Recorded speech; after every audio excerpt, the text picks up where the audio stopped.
Yeah, there are semi-regular holy shit moments where you go, is this actually like a good idea, or is this just some way that I've been subconsciously trying to avoid having a job?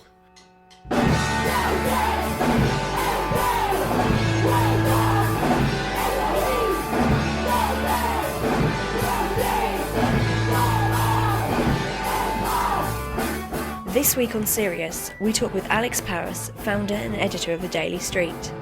Over the last 6 years, The Daily Street has evolved from an online platform to a creative powerhouse for the streetwear market, working with international brands such as Adidas, Nike and Puma to create powerful and authentic content that resonates with their audience.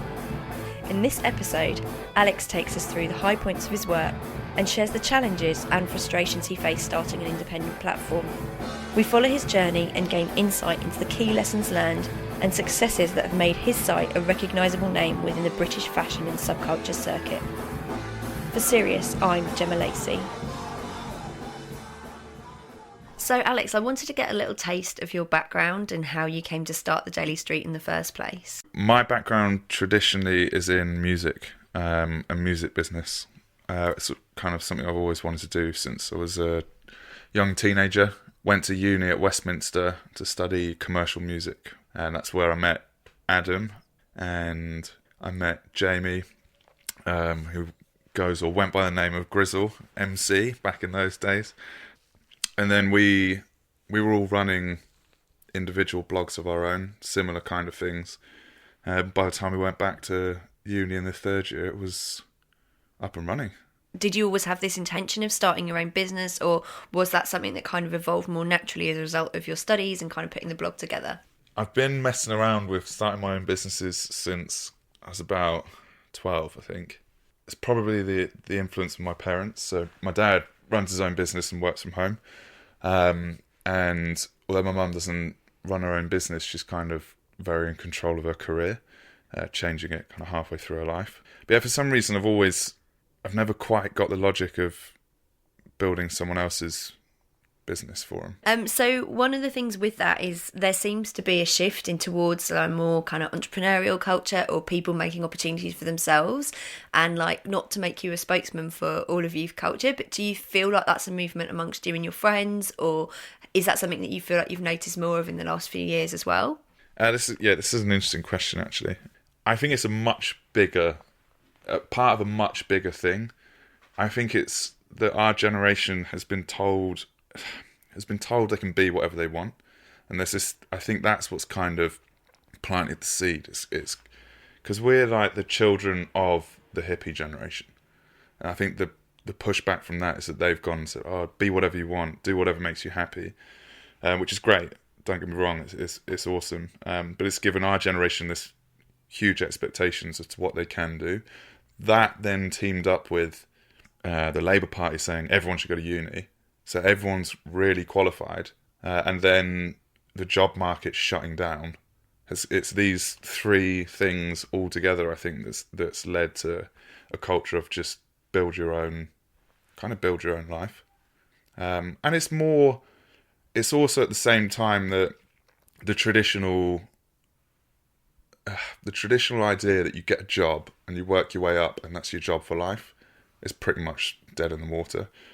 People are expected to have God knows how many careers now by the end of their working life anyway.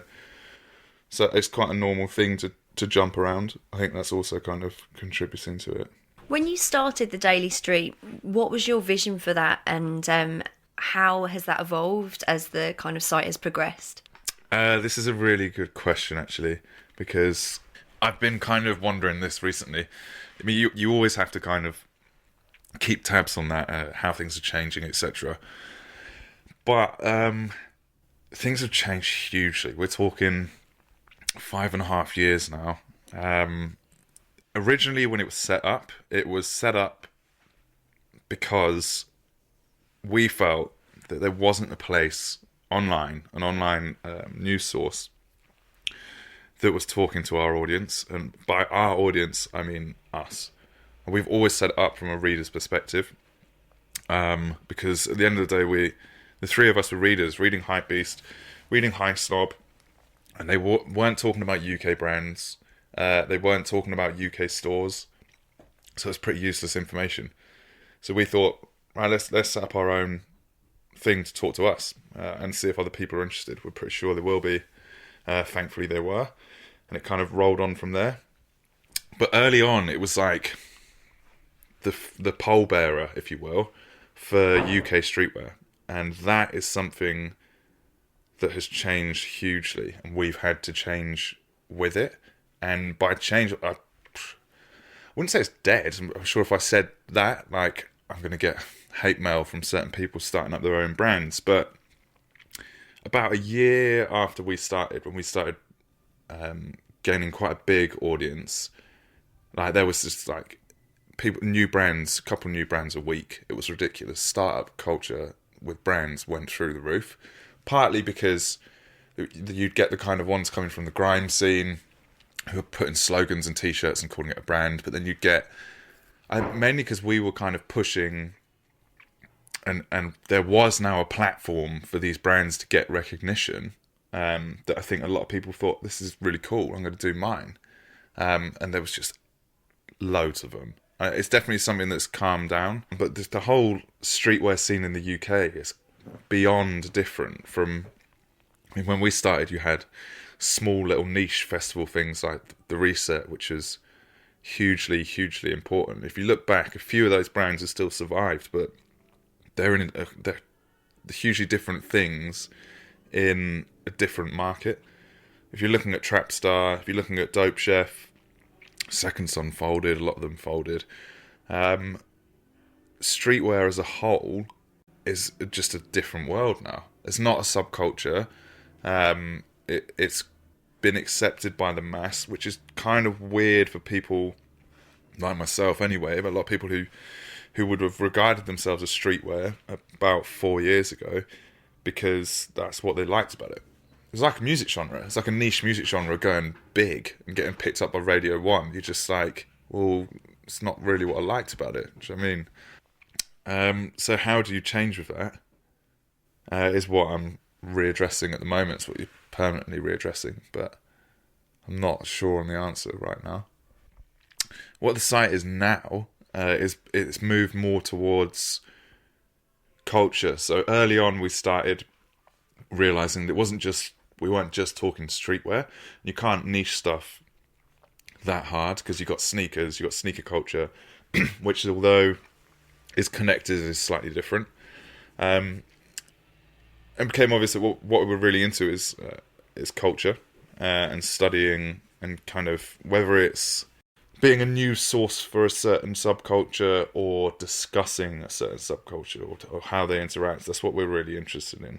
So what it is sometimes I get hesitant to call it a blog, because it sounds a bit budget to me still for some reason. Blogs are kind of like, sound really personal, like you can have a Tumblr. But at the same time, I really don't like the idea of an online magazine. I think that term's bullshit, but because you can't put a magazine online. So I end up usually calling it a publication, which is, and then people are like, yeah, what do you mean? That's so vague. An online publication. Yeah, it's based on streetwear culture, really. That's what it comes down to. And it's kind of documenting and that movement. I think it's one of its most interesting times because it's the world's, how to word this, the world's never been so aware of streetwear as now. You're not like the little skate rat on the street anymore. It's high fashion are not only just referencing it, they are now in tune with it, and they've merged. I'm Alex from the Daily Street, and you're listening to Serious. Is there anyone that you think you're quite impressed by the way that they've done this, or kind of carved a niche for themselves, or that you just find the way that they're working is really interesting to you personally? Yeah, so there's the more kind of direct, obvious options for me. People like Kevin Ma, who set up Hypebeast, the guys at High Snob as well, what they're up to. They're the kind of obvious influences in that sense, and how they've managed to build that. But then people like Blaze at Boiler Room, especially kind of watching those guys from the early days. I'm trying to remember from Platform. I think it was Platform magazine, which was doing all right, but it was nothing in comparison to what they've managed to turn Boiler Room into. Also, just anyone who kind of steps out of the comfort zone and braves doing something new. Hayley at Brick, for example, that's really inspirational. Especially people putting out print. I've got a real soft spot for print at the moment. In terms of your kind of journey in setting up the Daily Street, and obviously like people see you and it's this finished product and it's really polished, but it hasn't always been that way. What would you say the kind of biggest learning curve for you has been in this sort of journey of setting it all up? It's funny you saying it's a polished product. It's seen so differently from the inside. If that makes, obviously that's always going to be the case, and it's different when you're the guy sat there with the ideas of what you want it to be, or where you want it to be in 2-5 years, whatever. You're always looking at it differently. So yeah, it's quite funny. It's really not that polished from where I'm sitting. But biggest learning curves. I'm always quite open, like in saying this, but had I had the choice, I would have set it up after going and getting experience in the industry first. Any kind of experience, really, whether that's over at an agency or another publication. But yeah, the idea comes when it comes, and you've got to kind of just take it. I've hit, that's why I was kind of laughing at the whole polish thing. I've hit numerous obstacles that have been down to lack of experience, because I've jumped in straight from uni into running my own thing with no prior experience. And so I've had to learn on the job, which is quite a long process, when it's not like chucking yourself into a job that you're inexperienced in, but you're working for a company full of experienced people who can pass on their knowledge. That's the bit that I've missed. It's the one thing that really like gets me. It annoys me that I don't have. That I've had to kind of work it out myself, I guess. Or it's also, that's discredit to other people, but it forces you to go and ask people, I guess. Ask people for advice, and that's something I need to do a lot more of, I think, in general. I think what I was trying to get at in terms of that is, you're obviously on one hand you're saying you've got a lot of respect for these people that go outside the boundaries and take things forward and don't have that respect, but on the other hand you're saying there's a value of guidance or kind of learning from a kind of bigger machine. And I guess it's kind of like, I think always as well, like, it's very easy looking in from the outside to see things, and obviously you've got a different perspective because you've got ambition for what you're doing.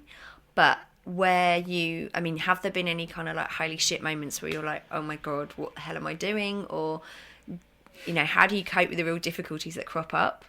There are semi-regular holy shit moments where you go, is this actually like a good idea, or is this just some way that I've been subconsciously trying to avoid having a job? There's a lot of those. I then have to kind of talk myself back down from that, or around from that, or whatever. And I like to tell myself that, like, people that succeed, unless they like just have one of those ideas that's lucky and booms and done, are the people that are willing to go through that and push themselves through that kind of no man's land where you can't see an end to it, and a lot of people fall at that hurdle. I think that's what kind of like success is after that, is what my thoughts are on it anyway. I think there's a situation where people are not that specific about failure and how important that is for actually learning. So it's great to see from somebody that is successful, like an example of a failure and how they've overcome that or taken that forward, but like quite a specific example. And you permanently have to be aware of your failures, and I'm not sure it's as much like something that happens suddenly and then you realise and fix it and you move on. If it is, then it's much smaller things that you're repeatedly doing that with. You should always be looking for holes to patch up and things to make it stronger. I mean, for us, there's loads. So I have, one of my biggest problems is that I'm really good at coming up with ideas that people see as really successful, but don't really bring in much money, which is a bit of a problem. That's like failure number one. I think that kind of relates down to what we were talking about earlier, of this generation of and what they've been told. I was always told when you're growing up that like success isn't financial, it's happiness and blah blah blah, which is cool, but it's a struggle to pay your rent with happiness, which is a bit of a pain. So yeah, it's funny. Like I think there was one point a couple of years ago where it was like, shit, okay, we need to make some money, or like this thing goes down the pan, and that's where you kind of. It's hard when you get people from the outside who see it as this thing and regularly saying like, "Oh, this is wicked." Like it looks like things are going really well, and don't get me wrong, things are. But you're doing this permanent battle inside. Whether I had this literally yesterday, catching up with a mate. She was like, "I don't know what you're on about. It sounds like things are going really well."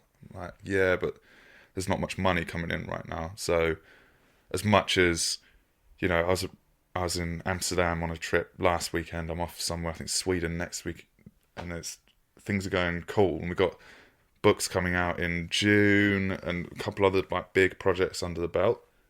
It's weird. It's all down to how do you define success? Because from one angle, it's being very successful. From another, it's not. It's still at very early days. But in terms of like things going wrong and learning from that, it's pretty much every challenge. Everything we do, and that's down to probably why I wanted that experience before, because there's this naive idea that had we had that experience, then you wouldn't have these problems, or at least you'd see them coming. Do you know what I mean? But you have to succeed in anything, you have to be repeatedly pushing yourself and accepting situations that are a little bigger than your comfort zone and taking them on and just basically rolling with the punches. Right, okay. So we talked a lot about the negative and the challenges, but obviously you've got a huge amount of passion and there's a lot of enthusiasm and love for what you do. So it would be really great to get a sense of some of the highlights of your work so far and things you've really enjoyed and that motivate you personally. Highlights, man. They're a piss take. Like, I can't list, let alone remember all the highlights, but that's where this has been a dream job, and kind of goes back to excuse me, what you're saying about how do you kind of keep yourself motivated and moving forward. It is those memories that you have to go, hold on, I remember like meeting Tinker Hatfield, who designed half of like my favourite shoes from Nike. That was stupid. I remember, I'm trying to think, a lot of it's down, for me, a lot of the highlights are down to meeting people. I mean, I've been fortunate enough to go on some awesome trips as well. Like, I think I went abroad 6 times last year and didn't pay for one of them, which is pretty crazy. Heading over to America and meeting a lot of cool people that I've stayed in touch with. But it's meeting people that I put on a pedestal, and then finding out that they're actually really humble is the best thing. It's the best part of this job. Whether that's designers or athletes. So who did I meet recently? Kareem Abdul-Jabbar, who, as a Lakers fan, is a big deal meeting him. If you don't know him, I'm not going to rant on, just go and do your research. Like, the best highlights are when, like, stuff that you... That's the weird thing about this job. You have to kind of step back and put yourself back into like 15-year-old me, or 15-year-old you, or whatever. But and think, shit, actually, I'm sat having lunch with like who I regard as a good friend, but it's head of marketing at such and such a brand that wasn't that long ago. But the idea of that was completely unreachable, and that I just saw this as like a huge global giant, which they are. And it was like a pair of, a swoosh on a shoe. And that whole world, let alone these people, was just unreachable. I couldn't see a way of getting there. And it's just nuts how, very fortunately, the Daily Streets managed to knock all these doors down. And is there a favourite part of your job or a favourite project that you've worked on? Favourite part of my job is, well, there's a couple.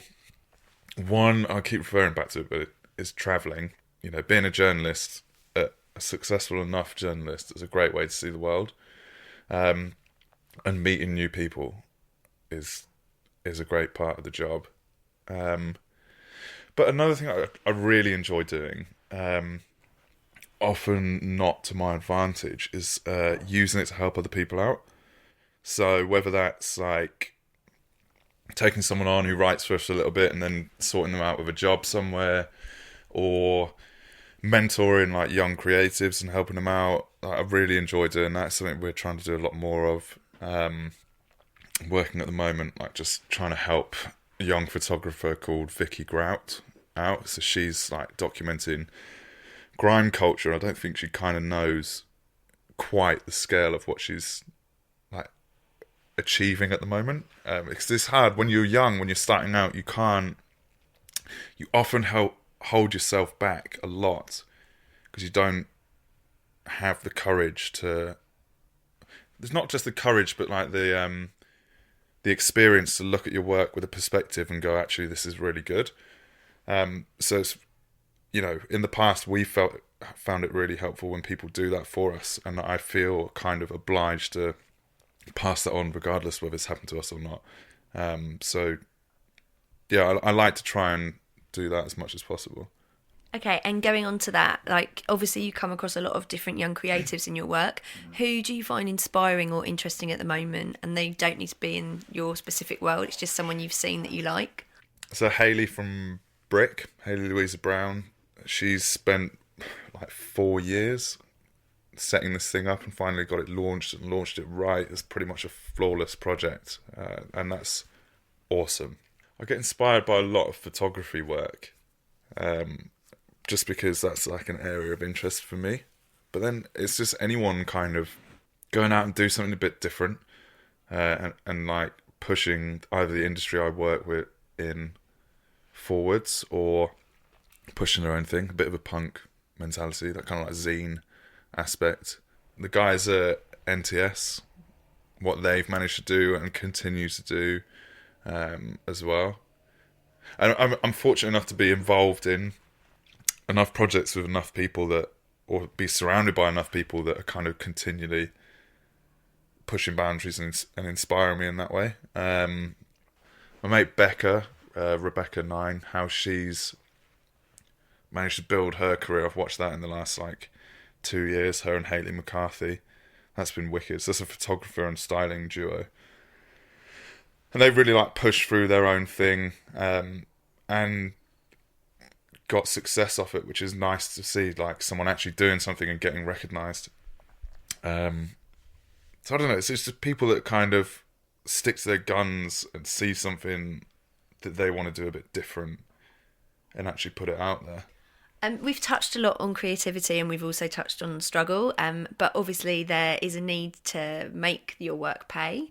And one of the things I wondered is, you've mentioned coming from a punk background, how do you manage to work with kind of brands and ensure that you are kind of being authentic and feeling true to yourself and what you set out to achieve?